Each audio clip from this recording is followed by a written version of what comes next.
Santai Al Zaitun di demo ribuan massa, Panji Gumilang malah bercanda lakukan inspeksi perut offside.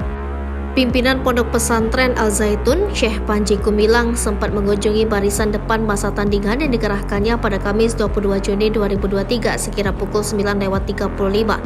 Adapun kerumunan yang dikabarkan berjumlah 20.000 orang tersebut dihimpun untuk menyambut aksi unjuk rasa 10.000 orang yang dilaksanakan pada hari itu.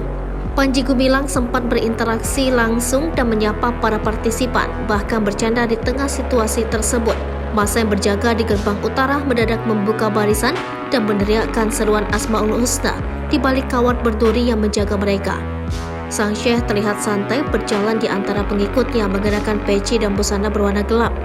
Ia tampaknya melakukan inspeksi untuk memastikan kesiapan dalam menghadapi para demonstran. Sesekali, Sang Syekh berinteraksi dan bercanda dengan para pengikutnya.